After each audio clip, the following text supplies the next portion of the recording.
Lang, play natin to music. Ayan, naka-play na siya.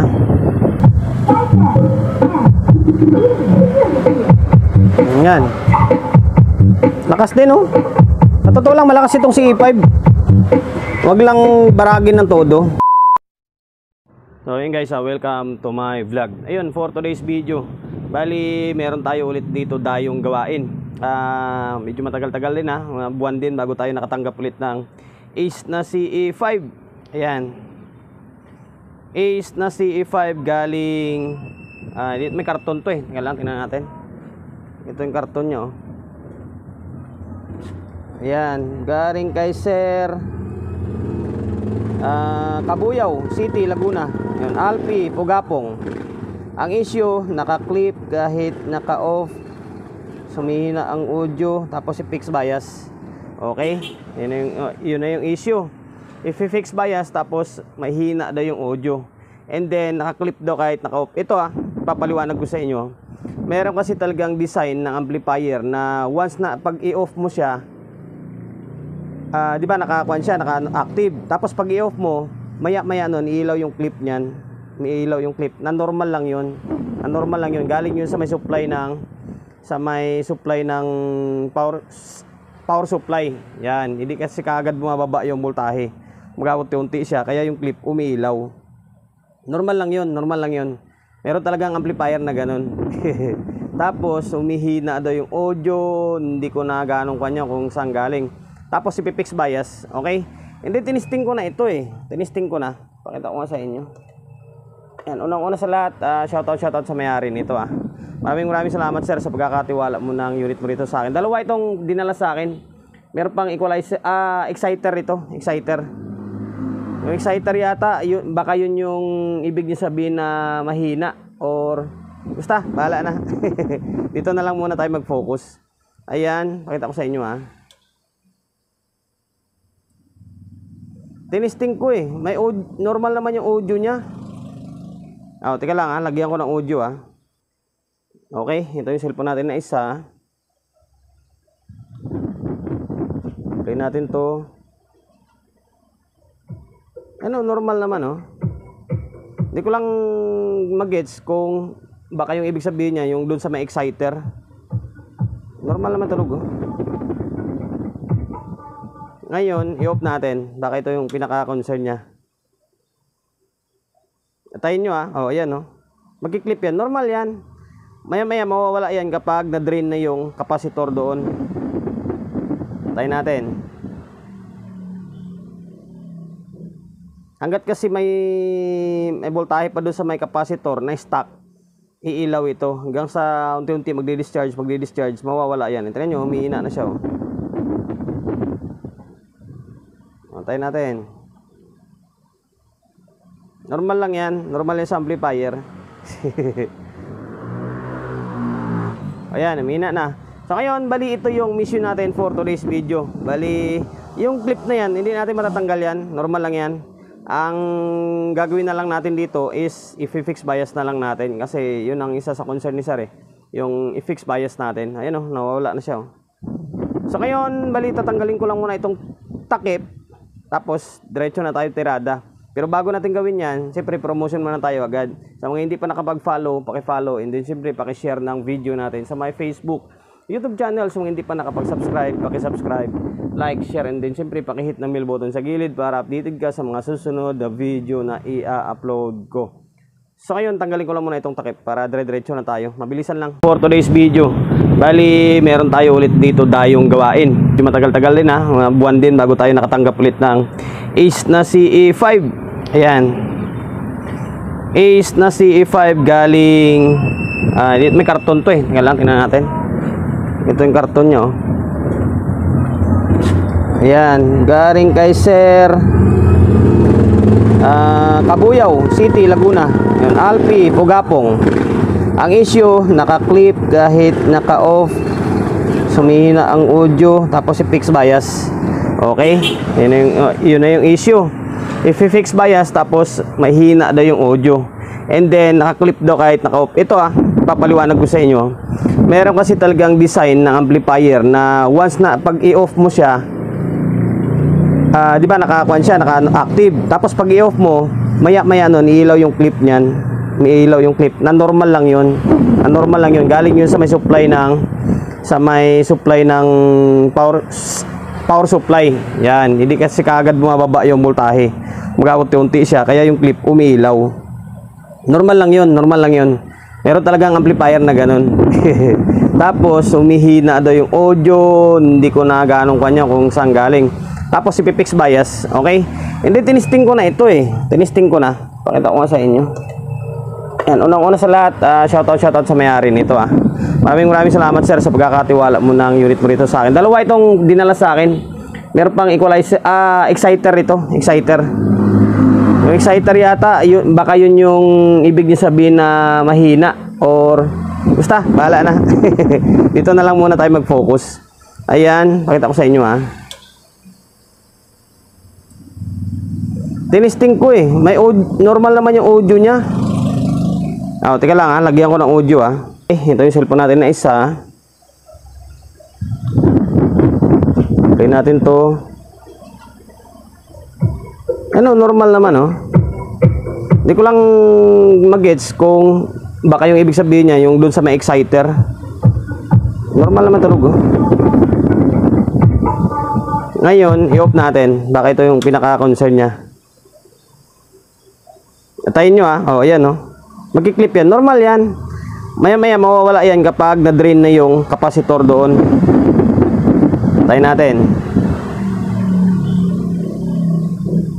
Hanggat kasi may voltahe pa doon sa may kapasitor na stock, iilaw ito. Hanggang sa unti-unti magdi-discharge, mawawala yan. Tignan nyo, humihina na siya oh. Atayin natin. Normal lang yan. Normal yan sa amplifier. Ayan, mina na.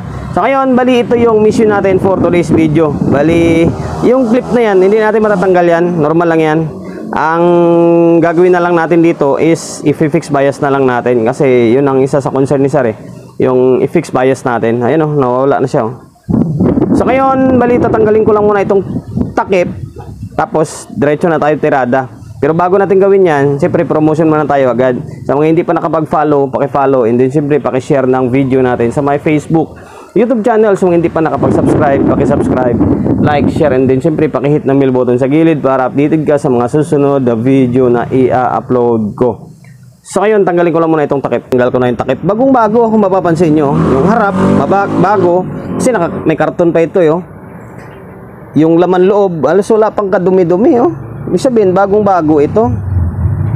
Yan, sa mga hindi pa nakakita ng CE5, ito yung laman loob niya.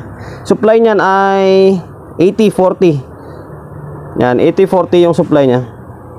Yan, 80-40. Bali, 2 tires.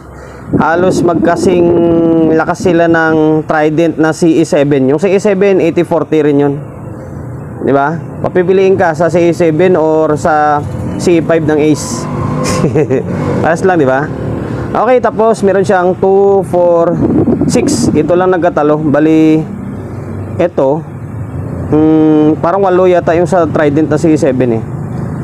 Ito naman, 63 volts by 10,000 microfarad. 6 na piraso. Tapos 1, 2, 3, 4, 5. Bali, 5 pairs na C5200 and then A1943 yung output niya. Okay, bagong-bago pa siya. Ngayon, dahil ang concern ni Sir is mag-fix bias tayo, i-fix natin ito. Yan lang din naman, i-fix lang natin ito. Okay, try natin, sukatan natin kung ano yung biasing nito. Guys, bali ito na yung pogi nating tester. Sukat tayo, naka-live kasi ako sa YouTube oh. Okay. Normal pa yung bias nito kasi bago ito eh. Pero pinapapix na sa atin. Marami na tayong ginawa na kahit bago, pinapapix sa atin. Okay, tagal lang ha. Yan nasa 0.3 lang yung kanya. Bias niya, nasa 0.3 lang. Dito, siyempre same lang din to. Yan Kasi working naman tong unit eh. Okay, yan na lang yung reference na gagawin natin. Although, kabisado ko naman na yung nilalagay dito na parts eh. So ngayon, stay tuned lang kayo. i-fix na lang natin ng mabilisan ito. Tatanggalin ko lang muna itong dalawang board, diretso pasada na tayo. Tapos sabay tanggal na ng mga trimmer na yan. Sana yung isa, nasa ilalim. Tinanggal ko na yung trimmer. Value nito is 501, 500 ohms. Yan, 500 ohms. Yan o. Pasensya na, huwag nyo na pansinin yung daliri natin. May trabaho tayo kay Marmi. Yung isa, ayaw na matanggal. Mas miksik din sa ilalim. Yan, pinagsabay ko na, dalawa. Binaklas ko na yung dalawa para isang pasadahan lang. Mabilis ang vlog lang tayo. Yan, ang nilagay ko is 220. Yan, 220. 220 naman lagi ginalagay ko dyan eh. Ay, sana ba yung isa? Sana yun, sana yun, sana yun. Ay, ito to. Yan, ito 220. Ganyan lang yung diskarte kapag gusto nyong i-DIY yung unit nyo. Na ganitong issue mamaya may problema pa tapos nag-fix bias kayo tapos sisihin nyo ako eh. Ayan, yung ilalim ako lang, pahalang lang kayo ganyan. Huwag nyo nang iakyat. Kasi yung itong sa dulo na ito dito, kadugtong lang to ng ito. Kadugtong lang ng ito. Ayan, tapos yung ito lang yung hiwalay.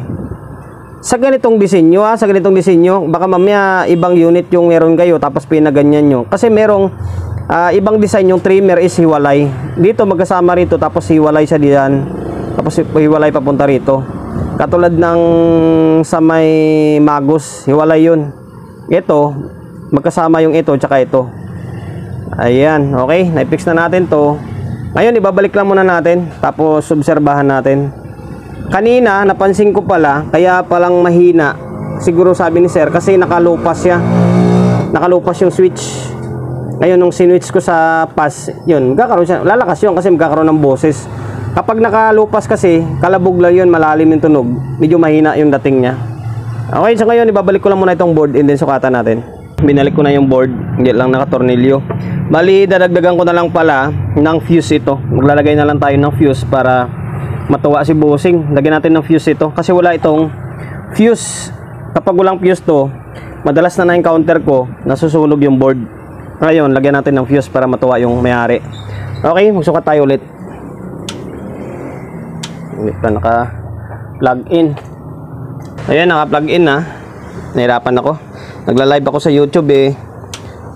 Ibang lahi yung kausap natin. Yung mga nagko-komento. Ayan. Nito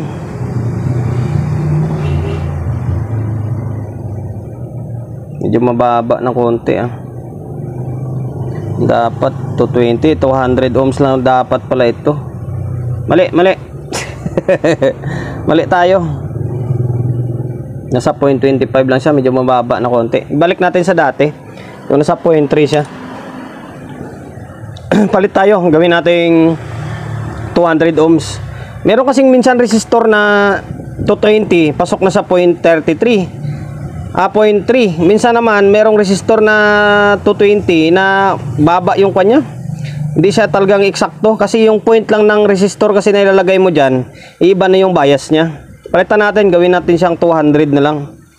Yung 220, 0.25 lang siya eh. Halos basta ilabalik natin sa 0.30 siya. Natanggal ko na yung 220. Ayan. Ang pinalit natin is 200. Bali, wala tayong eksaktong 200. Nag-series na lang tayo ng dalawang 100. Ayan. Okay, ito. Ayan. So ngayon, ibalik natin tapos sukatan natin ulit. So ngayon guys, bali, ito. Binalik na natin ulit ito. Ayan. Ito, 200. Sana yung isa, sa ilalim yung isa eh. Ayan. Tataas na to. Design kasi nito, kapag binababaan mo ng value, tataas yung bias. Kapag tinasan mo yung value, bumababa yung bias.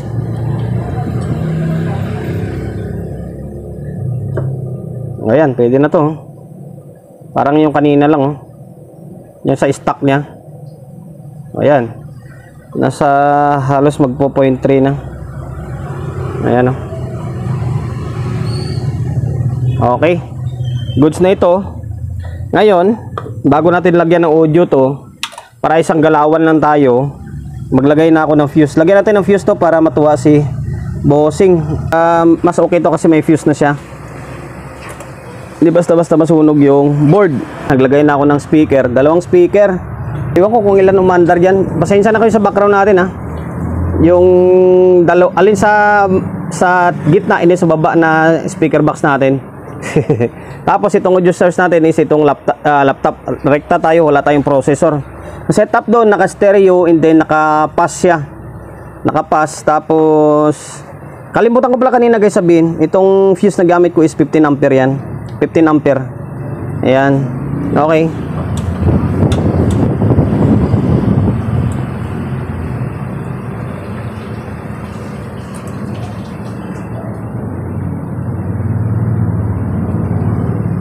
Lang, play natin to music. Ayan, naka-play na siya. Ayan, naka battle music tayo kasi naka-live tayo sa may YouTube. Eh, makaka-copyright tayo. Ayan, oh. And then, maaga pa ngayon, alas 8 pa lang. Eh, tulog pa yung mga kapitbahay natin.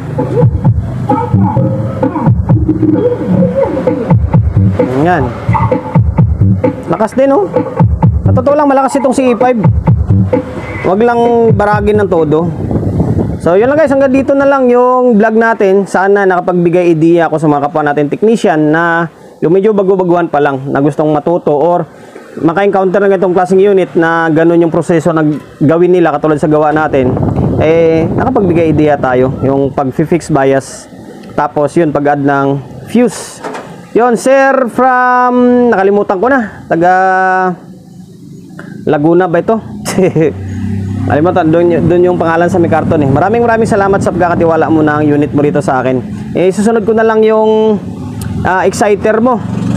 Ulit ko maraming salamat sa pagkakatiwala. Yon, promotion bago tayo magtapos is siyempre shop natin always on Laguna 24/7. Sa mga gustong magpa-repair along sa Uyo, Quezon City, number 61 Don Julio Gregorio Street sa Uyo Road sa Uyo, Quezon City.